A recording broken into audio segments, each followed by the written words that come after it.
Varicose veins కి సరైన చికిత్స కోసం సంప్రదించండి ఎవిస్ హాస్పిటల్. నమస్కారం. కార్తీక పురాణం 27వ రోజు పారాయణలోకి వచ్చాం.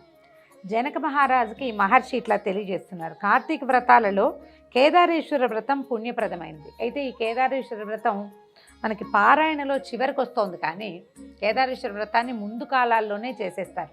చాలామంది మొదటి సోమవారము, రెండో సోమవారము, పౌర్ణమి నాడు పౌర్ణమి వ్రతంలాగా కూడా చేసుకుంటారు.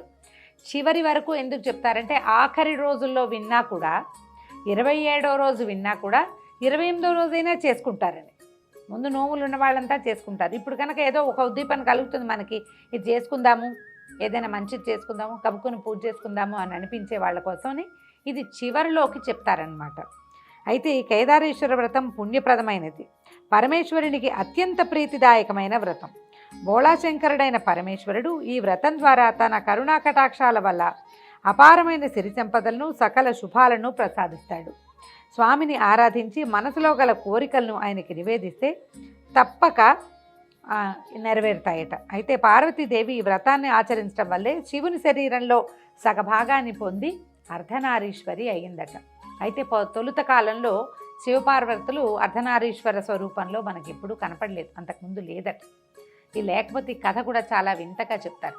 శివపార్వతులు ఇద్దరూ కైలాసంలో ఉన్నప్పుడు ఒకసారి ఏమైందట, కైలాసానికి వస్తే సురగరుడ కిన్నెర గణాలు, తుంబురు నారదులు అంటే నారదుడు మరియు తుంబురుడు, యక్షగంధర్వాదులు, ప్రమథగణాలు అందరూ కలిసి వివాహం చేసుకుని శివపార్వతులు ఇద్దరూ కలిసి వస్తే వాళ్ళకి చాలా హారతులు ఇచ్చి నీరాజనాలు ఇచ్చి స్వాగతం పలికారట.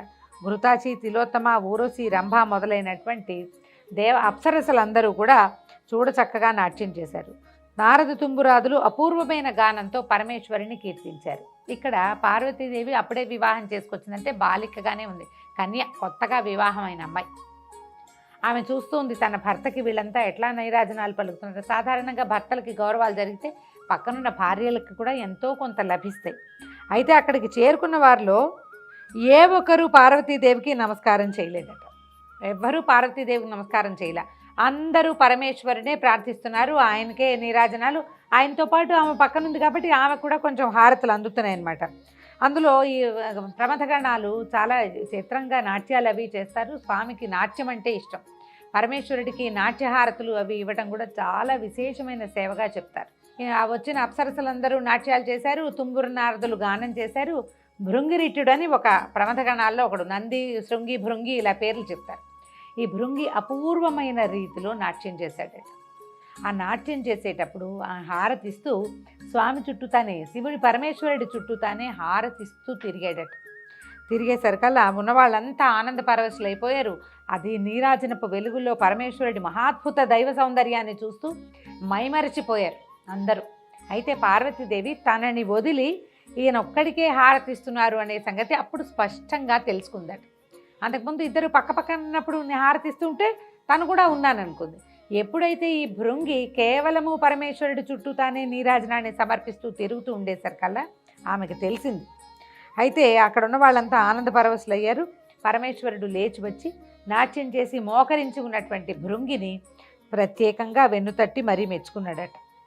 మెచ్చుకుంటే మొత్తం ఉన్న సమూహం అంతా కూడా, ప్రమథగణాలు, దైవగణాలు అందరూ కూడా నిలబడి ఉన్న పరమేశ్వరుడికి సాష్టాంగంగా ప్రణామాలు చేశారు, నమస్కారాలు చేశారు. పార్వతీదేవి వెనకాలుండిపోయింది, పరమేశ్వరుడు ముందుకు వెళ్ళాడు. ఆయన ఒకడికే వాళ్ళందరూ నమస్కరించారు. తనని ఒక్కదాన్ని వెలివేసినట్టుగా వదిలిపెట్టేయటం, అంతా శివుడి చుట్టూ తానే చేరటము పార్వతీదేవి మనసుకి చాలా కష్టం కలిగించిందట. ఏమిటి, ఈయన ఒక్కడికే దండం పెట్టినారు, నేను ఈయన భార్యని కదా అనిపించింది అనమాట. ఇది మనకు సహజంగా లోకసహజంగా ఉండేది. ఇది దైవ సంబంధమైన వ్యవహారంగా ఎందుకు చెప్తున్నారంటే మనం ఎట్లా చేయకూడదో చెప్పడం కోసం అన్నమాట ఇది. అయితే ఇది అసలు దీనికి అంతటికి కారణం ఏమిటి, వీళ్ళు అప్పుడు పరమేశ్వరుని ఏకాంతంలో ఆవిడ అడిగిందట, స్వామి అందరూ నిన్ను నమస్కరిస్తారు, నేను కూడా నీకు నమస్కరిస్తాను, కానీ నన్నెందుకు వీళ్ళు వదిలిపెట్టేశారు, నాకెందుకు నమస్కారాలు నీలాగా ఎందుకు లభించలేదు అని అడిగితే, పరమార్థాన్ని ఆశించే భక్తులకు నీ వల్ల ఏమీ ప్రయోజనం లేదని ఆ విధంగా చేశారు. వీళ్ళంతా ముక్తిని కోరుకునేవాళ్ళు, శివ సాయుధ్యమే కావాలి వాళ్ళకి, అందుకని శివుణ్ణే ప్రార్థిస్తారు. నీ వల్ల వాళ్ళకి వనగూడే ప్రయోజనం ఏమీ లేదు, అంచేత నీకు నమస్కరించట్లేదు, నువ్వు నా భార్యగానే నమస్కరించబడ్డావు కానీ నీకుగా నమస్కారాలు లభించవు అనగానే ఆమె చాలా ఖిన్నురాలైపోయిందట పార్వతి. ఇంత తపస్సు చేసి తల్లి తండ్రిని కాదని గారాల బిడ్డని హిమవంతుడికి నేను అక్కడే ఉండకుండా వీరిని వివాహం చేసుకున్నాను. అపర్ణ ఆఖరికి ఆకులలమలు కూడా తినకుండా ఒట్టిగా వాయుభక్షణ చేసి ఈయన కోసం తపస్సు చేసి నేను ఈయన సాధిస్తే నాకే గొప్పతనము లేకుండా కేవలం భగవంతుడికి మాత్రమే గొప్ప, నేను ఆయన్ని చేరుకున్న నాకెందుకు ఈ గొప్ప లభించలేదు అని ఆవిడ చాలా ఆలోచించిందట. పైగా పరమేశ్వరుడు కూడా ఇల్లాలనైనా ఆలోచించకుండా తన అయోగ్యతను తెలియచేసేశాడు. నీకు యోగ్యత లేదు నమస్కారానికి అన్న వాక్యము ఆమెను చాలా కష్టపెట్టిందట. ఆవిడ ఏం చేసిందట, ఏ విధంగా అయినా ఈ దుస్థితిని తగ్గించుకోవాలి, పోగొట్టుకోవాలి. నాతో పాటు ఉన్న పక్కవాడికి నమస్కారం చేసి నాకు నమస్కారం చేయకపోతే లోపల ఎలా ఉంటుంది కష్టం, ఈ కష్టాన్ని తొలగించుకోవాలని ఆవిడ తపస్సు చేయటం ప్రారంభించింది. ఎంతకాలమో ఒంటరిగా తపస్సు చేసినట్ట వివాహం అయిన తర్వాతే. అప్పుడు కొంతకాలం గడిచాక సిద్ధుడి రూపంలో పరమేశ్వరుడు ఆ ప్రాంతానికి వచ్చేట.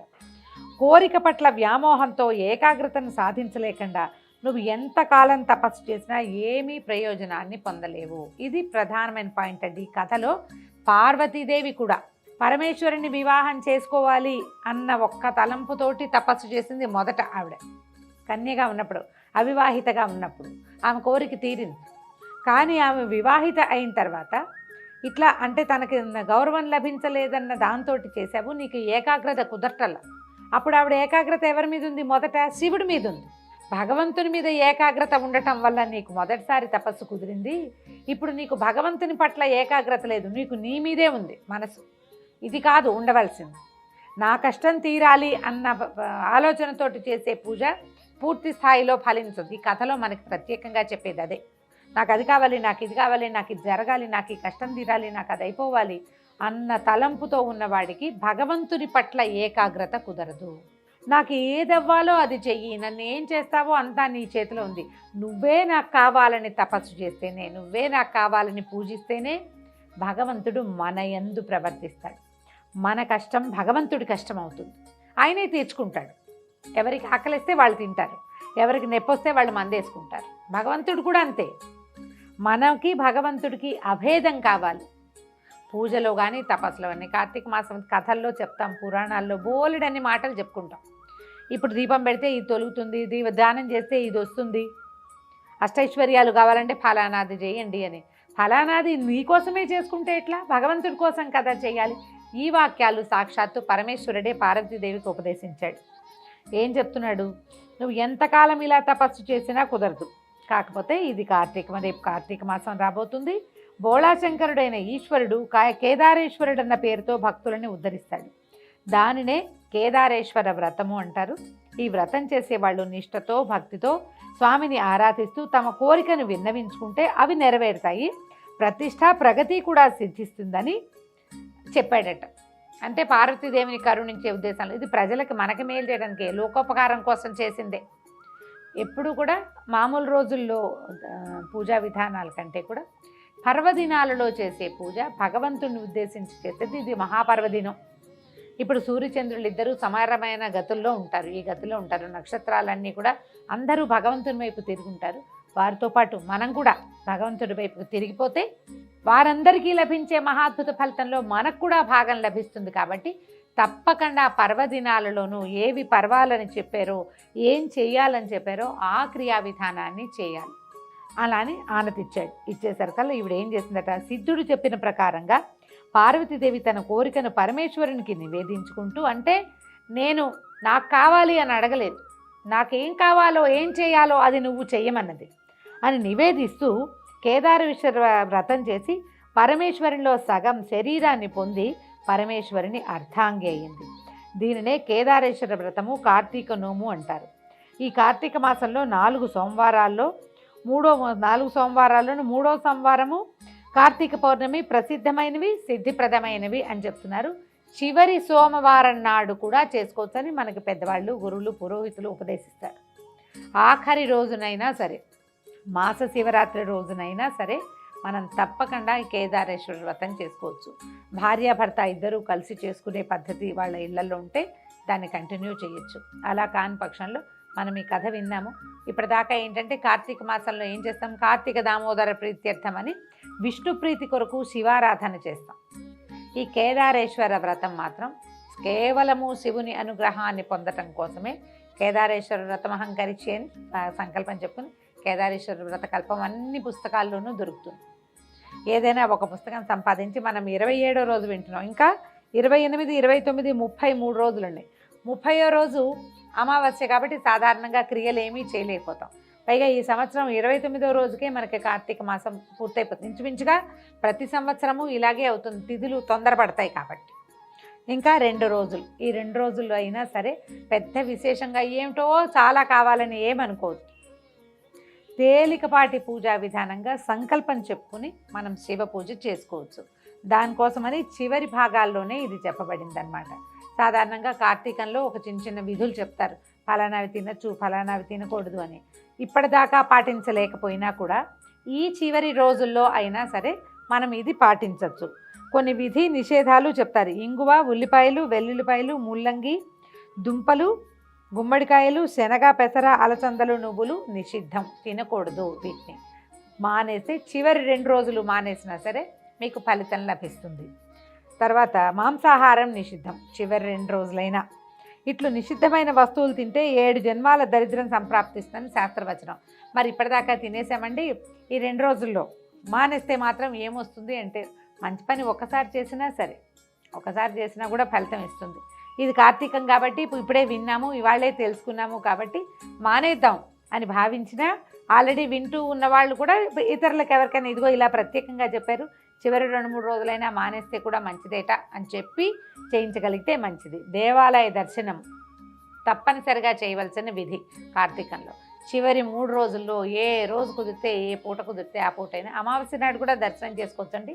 శివాలయానికి వెళ్ళొచ్చు, విష్ణు ఆలయానికి వెళ్ళొచ్చు. సమీపంలో ఉన్న ఏ ఆలయంలో అయినా దీపారాధన చేసుకోవచ్చు. దీపదానాన్ని అందరూ స్వీకరించట్లేదని కొంచెం బాధపడుతున్నాం. దేవాలయంలో దీపం పెట్టి వదిలిపెట్టి వచ్చేసినా కూడా ఫలితం లభిస్తుంది. తర్వాత కంచు పాత్రలో భోజనం చేయకూడదు. ఆదివారం ఇంకా రాదనుకుంటా కొబ్బరి, ఉసిరి తినకూడదు.